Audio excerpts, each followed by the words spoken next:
So last night, as you all know, we were coming back from Wilson from a series of events there, along with Representative David Willis was with me, Dan Gurley, who's Deputy Chief of Staff, and then Officer Jason Perdue, who was driving, who is our General Assembly police officer assigned to us.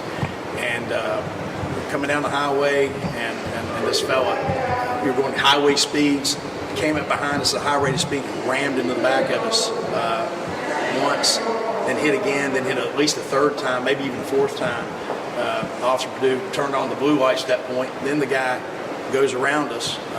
We fell back, followed him, calling it into Highway Patrol and the other agencies. Fellow then drives for, I don't know, maybe 5-6 miles, literally stops in the left lane, and then kind of pulls off to the side, onto the side there. We're there and waiting. A few minutes after that, Highway Patrol officer shows up, and then not long, a lot more troopers, Wake County Sheriff show up, and then they end up arresting the guy. They actually took him in an ambulance. I'm informed, and I believe the statement's already out, that he's been in charge with impaired driving. You can imagine, though, when we're driving in the vehicle, it's an unmarked police Tahoe that we have here, and we travel. You can imagine on the interstate, many of us have been rear-ended by a car, unfortunately, in the past, but normally that happens on the street or happens when folks are stopping.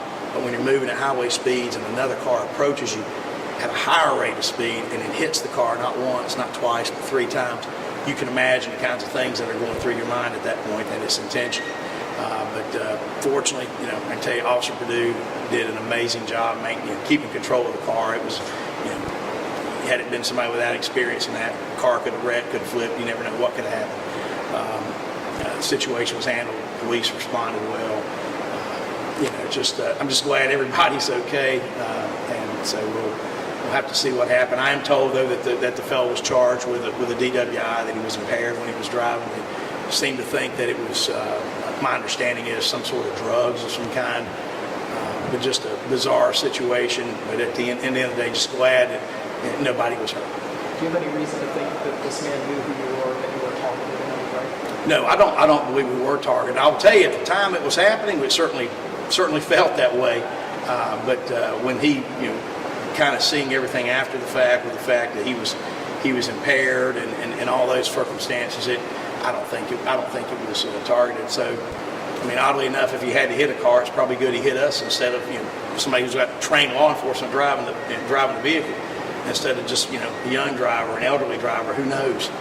Because getting hit, I've talked to a couple of police officers since then. That hit at that speed of a car, y'all seen this, could make a car spin out, flip over, all kinds of bad stuff. So thank God we're all just all right.